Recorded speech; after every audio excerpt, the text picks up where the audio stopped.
شکرتم لازیدنکم، جو اللہ کی نعمتوں کا شکریہ ادا کرتے ہیں اللہ ان کی نعمتوں کو بڑھا دیتے ہیں۔ اب میں جمعۃ المبارک میں جس حوالے سے گفتگو کی جائے گی وہ ہے حرمت والے مہینے اور معاشرتی ظلم و زیادتی کی صورتیں۔ یہ بات واضح ہے کہ یہ جو مہینے شروع ہو چکے ہیں، ذی القعدہ، ذی الحجہ، محرم، یہ تین اکٹھے مہینے ہیں اور ایک مہینہ الگ ہے جس کو رجب کہتے ہیں۔ یہ چار وہ مہینے ہیں کہ جن کو اللہ تعالیٰ نے اشہر حرم کہا ہے کہ یہ حرمت والے مہینے ہیں، کہ جب سے اللہ تعالیٰ نے اس کائنات کو وجود بخشا ہے اور سیدنا آدم علی نبینا وعلیہ الصلاۃ والسلام کو اس کائنات میں مبعوث کیا ہے، اور حضرت آدم علیہ الصلاۃ والسلام نے جب بیت اللہ کی تعمیر کی تھی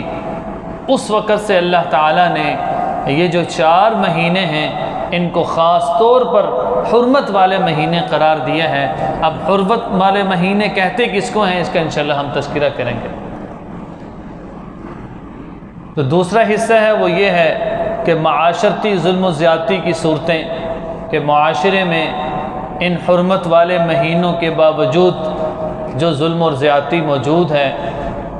اس کا پس منظر کیا ہے۔ ایک آدمی ہے عام دنوں میں بھی گناہ کرتا ہے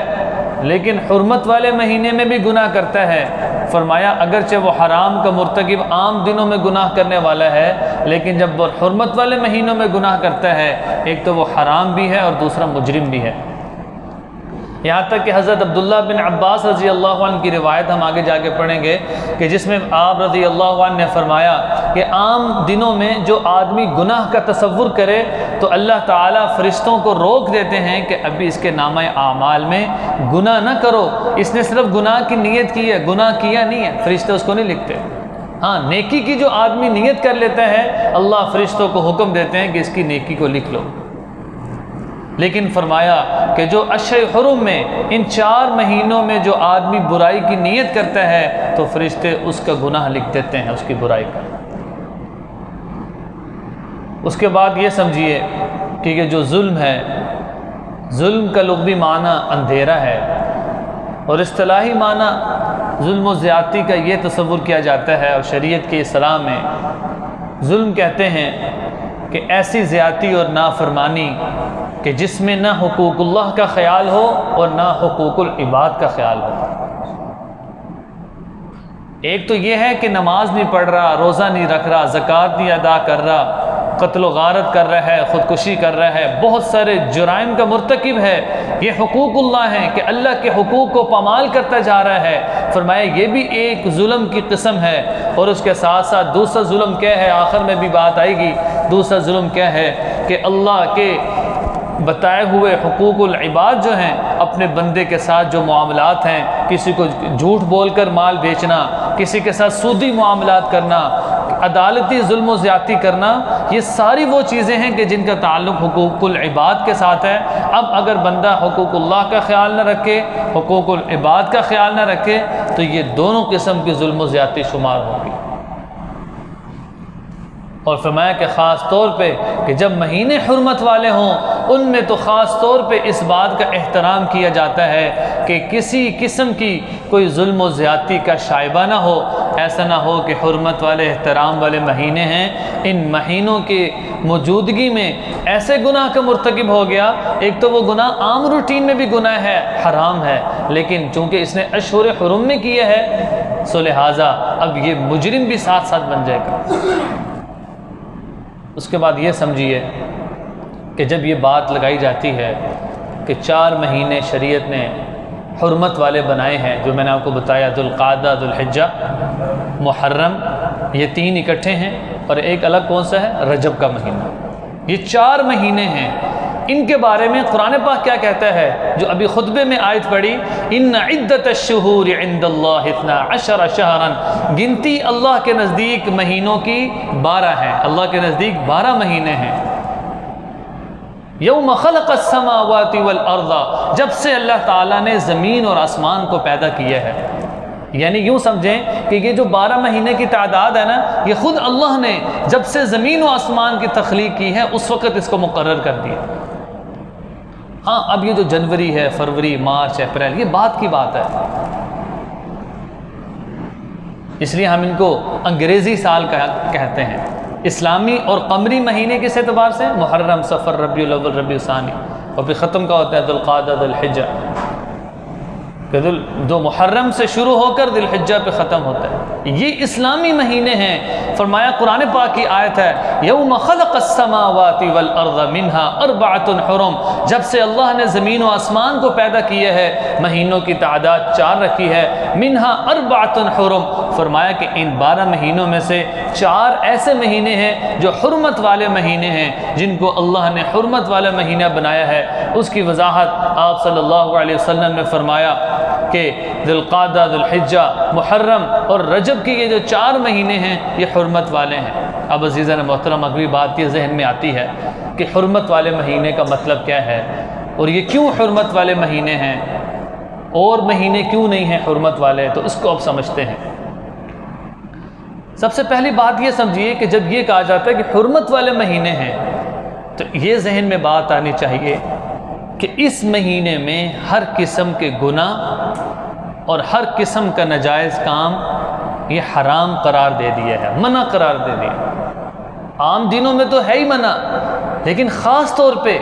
قتل و قتال اور اسی طرح لڑائی جھگڑا، عدالتی ظلم و زیادتی،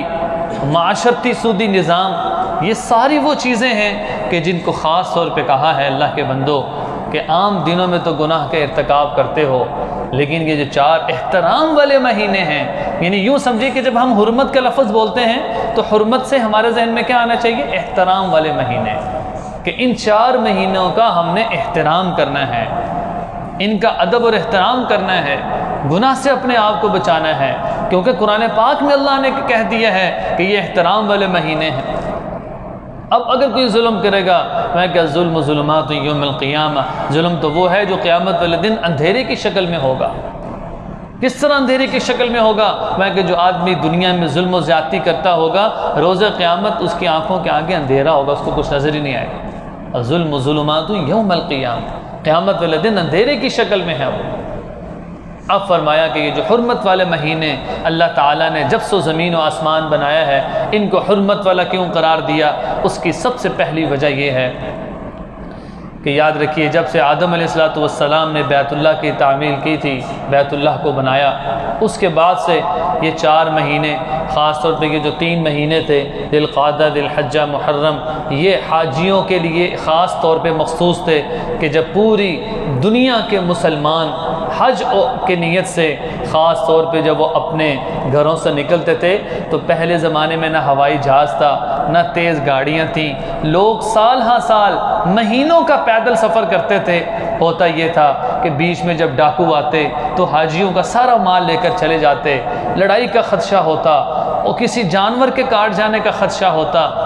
فرمایا کہ جب یہ اللہ تعالیٰ نے اسی کے پیش نظر یہ جو 3 مہینے ہیں ان کو خاص طور پہ حج کے ساتھ مخصوص کر دیا کہ یہ جو ذوالقعدہ ہے اس میں حاجیوں کی فلائٹ حج کے لیے جا رہی ہے۔ آپ نے بھی آج کل دیکھا ہوگا حاجی جا رہے ہیں اللہ کے فضل و کرم سے۔ پھر ذوالحجہ کا مہینہ ہے، اس کے آخر میں کچھ لوگ واپس آ رہے ہوں گے، کچھ محرم کے ہیں۔ فرمایا کہ یہ 3 مہینے اللہ تعالیٰ نے حرمت والے، پہلی وجہ یہ ہے تاکہ مسلمانوں کو کسی قسم کی کوئی تنگی نہ ہو۔ اگر کوئی سفر کرنا چاہتا ہے بیت اللہ کا تو وہ بڑے سکون، عزت اور عافیت کے ساتھ یہ سفر مکمل کر لے۔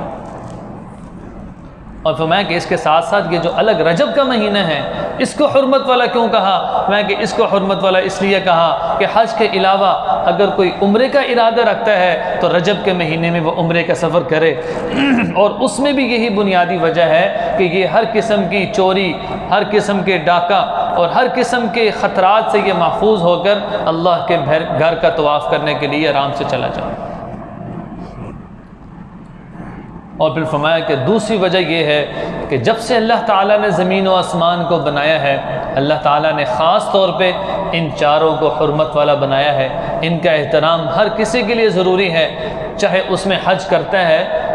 چاہے اس میں حج نہیں کر رہا، رجب میں عمرے پہ جا رہا ہے یا نہیں جا رہا، لیکن سب کو یہ حکم دے دیا ہے کہ مہینوں میں بھی اللہ تعالیٰ نے تخصیص کی ہے. جس طرح بہت ساری چیزوں میں خود اللہ جل شانہ کو اختیار ہے، جس طرح چاہے جس چیز میں مرضی تخصیص پیدا کریں. میں کہ اللہ نے مہینوں میں تخصیص کر دی ہے کہ مہینے سارے ہیں، لیکن یہ 4 مہینے خاص طور پہ احترام کے ہیں. اس میں ہر قسم کے گناہوں سے اپنے آپ کو بچانے کی پوری کوشش کی جائے. اور پھر اسی طرح فرمایا کہ قرآن پاک کی یہ جو آیت ہے ان عدت الشہور عند اللہ 12 شہرا، کہ جس میں بنیادی طور پہ اس بات کی وضاحت بھی کی گئی ہے کہ 4 حرمت والے مہینے ہیں، ان میں فلا تظلموا فیہن انفسکم. یہ جملہ ارشاد فرمایا کہ تم اپنے آپ پر کسی قسم کا ظلم نہ کرو. سو لہٰذا حرمت والے مہینے اور اس کے ساتھ ساتھ ظلم کا تذکرہ کیا، ان دونوں کو ساتھ ساتھ ذکر کیا. اب فرمایا کہ حرمت والے مہینے میں حضرت عبداللہ بن عباس رضی اللہ عنہ کی روایت ہے جو شروع میں عرض کی، تو فرمایا کہ عام دنوں میں گناہ حرام ہے، لیکن ان 4 مہینوں میں گناہ یہ حرام بھی ہے اور جرم بھی ہے. اور عبداللہ بن عمر رضی اللہ عنہ کی کیا روایت ہے، دوبارہ جو سنا دیتا ہوں، پہلے عرض کی کہ عام دنوں میں جب کوئی آدمی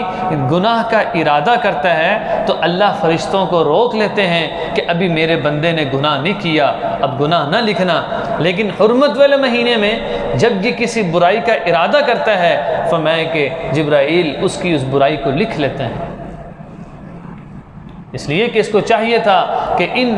حج کے جو ایام ہیں اتنے مبارک ایام ہیں کہ پوری دنیا سے مسلمان، پچھلے جو میں بھی عرض کیا تھا کہ باقی عبادات ہیں وہ تو کوئی جانی عبادت ہے، نماز پڑھ رہے ہیں یہ جانی عبادت ہے، زکوٰۃ ادا کر رہے ہیں یہ مالی عبادت ہے، لیکن حج ایک ایسی عبادت ہے جو ایک ہی وقت میں جانی عبادت بھی ہے، مالی عبادت بھی ہے اور روحانی عبادت بھی ہے. فرمایا کہ جس طرح روزہ روحانی عبادت ہے، نماز جسمانی عبادت ہے اور زکوٰۃ مالی ہے، لیکن جو آدمی حج کر رہا ہے فرمایا کہ وہ ان تینوں قسم کی عبادت میں مشغول ہے. اب یہ مسلمان کو زیب نہیں دیتا کہ پوری دنیا کے مسلمان تو اپنا مال اور جان خرچ کر کے حج کو جائیں اور یہ ادھر گناہ کا ارتکاب کرے. فرمایا کہ یہ اللہ کو زیب نہیں دیتا کہ ادھر تو لبیک اللہم لبیک لا شریک لک لبیک ان الحمد والنعمت لک والملک لا شریک لک لبیک کے نعرے لگیں اور ادھر یہ میرا بندہ گناہ کا ارتکاب کرے. میں کہ اس وجہ سے اللہ کی شان کے خلاف ہے کہ کچھ لوگ تو میری بڑائی کے لیے اور میری عظمت و کبریائی کی پکار کے لیے میرے گھر جمع ہوں اور کچھ لوگ گناہ کا ارتکاب کریں. فرمایا کہ نہیں، مسلمان سب کو چاہیے کہ جو بیت اللہ جا سکا اور جو نہیں جا سکا سب کو چاہیے کہ وہ ان مہینوں کا احترام کرتے ہوئے بنیادی طور پہ کیا ہے گناہوں کو مکمل طور پہ چھوڑ دیں. اب عزیز محترم اس کے بعد فلا تظلموا فیہن انفسکم، اللہ نے فرمایا اس میں تم اپنے آپ پر ظلم نہ کرو. سو لہٰذا اب ظلم پہ بات کرتے ہیں. ظلم کے بارے میں قرآن پاک میں تو فرمایا کہ اپنے آپ پر ظلم کرنا، ولا تلقوا بایدیکم الی التہلکہ، اپنے ہاتھوں کو ہلاکت میں نہ ڈالو. مطلب یہ ہے کہ اپنے ہاتھوں سے ہی ظلم کا ارتکاب نہ کرو. قرآن پاک میں احادیث میں بہت سارے یہ اقسام ذکر کی گئی ہیں کہ جس میں اللہ تعالیٰ نے فرمایا کہ شرک کے بارے میں فرمایا کہ بہت بڑا ظلم ہے، بہت سارے گناہوں کے بارے میں فرمایا. آپ صلی اللہ علیہ وسلم کی حدیث کا مفہوم ہے یا عبادی انی حرمت الظلم علی نفسی. اللہ فرماتے ہیں اے ابن آدم، اے میرے بندے، میں نے اپنے اوپر ظلم کو حرام قرار دے دیا ہے. اور فرمایا وجعلتہ بینکم، اور میں یہ بھی چاہتا ہوں کہ تم بھی اپنے درمیان ظلم کو ختم کر دو. فلا تظلموا فلا تظلموا، سو لہٰذا تم کسی پر ظلم و زیادتی نہ کرو. یعنی حدیث قدسی میں خود اللہ فرما رہے ہیں کہ میں نے اپنے اوپر بھی ظلم حرام کیا ہے اور اے ابن آدم تم بھی آپس میں ظلم و زیادتی نہ کرو. اور پھر فرمایا کہ جو ظلم و زیادتی کرے گا وہ حد سے بڑھنے والا ہے. اس لیے عبداللہ بن عمر رضی اللہ عنہ کی ایک روایت ہے جو فرماتے ہیں الظلم ظلمات یوم القیامہ، ظلم کرنا بظاہر چھوٹی چیز نظر آتی ہے لیکن فرمایا کہ اس کا دنیا میں تو نقصان ہے ہی ہے. کسی کو قتل کر دیا، کسی کو مار دیا، کسی کے ساتھ زیادتی کر دی، زندگی میں بے سکونی، بے چینی اور پریشانی ہے. یہ دنیا کی مصیبتیں تو ہیں ہی ہیں، لیکن فرمایا کہ آخرت میں بھی یہ جو ظلم ہے یہ اس کا ساتھ نہیں چھوڑے گا. الظلم ظلمات یوم القیامہ، عبداللہ بن عمر رضی اللہ عنہ کی جو روایت ہے، انہوں نے فرمایا کہ آپ صلی اللہ علیہ وسلم فرمایا کرتے تھے کہ یہ قیامت والے دن ایک اندھیرے کی شکل کو اختیار کر لے گا، اندھیرے کی شکل میں بندے کے پیچھے لگ جائے گا۔ سو لہٰذا جب ظلم کی بات ہو رہی ہے تو اب ظلم کی اقسام کو بیان کیا جاتا ہے کہ ظلم کی 3 اقسام ہیں۔ سب سے پہلے ظلم کی قسم کیا ہے؟ کفر اور شرک کرنا، کیونکہ شرک ایسی چیز ہے ان اللہ لا یغفر ان یشرک بہ ویغفر ما دون ذلک لمن یشاء۔ اللہ ظلم کو معاف نہیں کریں گے، شرک کو معاف نہیں کریں گے، اس کے علاوہ جس کو چاہیں، جس گناہ کو بھی چاہیں اللہ معاف کر دیں گے۔ تو اللہ کی صفات میں شرک کرنا، اللہ کی ذات میں شرک کرنا، اور میں کہ غیر اللہ کی عبادت کرنا، غیر اللہ کے سامنے جھکنا، تو میں کہ یہ ساری کی ساری چیزیں ظلم اور زیادتی میں آتی ہیں۔ اس لیے دوسری قسم یہ ارشاد فرمائی کہ حقوق العباد ہیں۔ پہلا تو یہ ہے کہ اللہ کے حق میں، اللہ کی ذات اور صفات میں کوئی آدمی ظلم و زیادتی کر رہا ہے، اور دوسرا یہ ہے کہ حقوق العباد میں یہ ظلم و زیادتی کر رہا ہے۔ حقوق العباد میں کیا ہے کہ معاملات ٹھیک نہیں کر رہا، کسی پر تشدد کر رہا ہے، ماتحتوں کے ساتھ اچھا سلوک کا حکم ہے، یہ مسلسل زیادتی کر رہا ہے، اپنے مسلمان کے حقوق کا خیال نہیں رکھ رہا، پڑوسی اس سے تنگ ہے، ساتھ نماز پڑھنے والے اس سے تنگ ہیں، اور پھر فرمایا کہ اسی طریقے سے والدین ایسے ہیں کہ اولاد ان سے تنگ ہے۔ میں کہ یہ سارے وہ چیزیں ہیں کہ جن کا تعلق حقوق العباد کے ساتھ ہے، بندوں کے ساتھ ہے، سودی نظام ہے، یہ اس کا تعلق بھی لین دین کے ساتھ ہے، عدالتی نظام ہے، اس کا معاملہ بھی لین دین کے ساتھ ہے، کسی کی چوری کر لی، کسی کا مال پہ ڈاکہ ڈال دیا، یہ ساری وہ چیزیں ہیں کہ جو بندوں کے ساتھ وابستہ ہیں، انہی کو حقوق العباد کہتے ہیں۔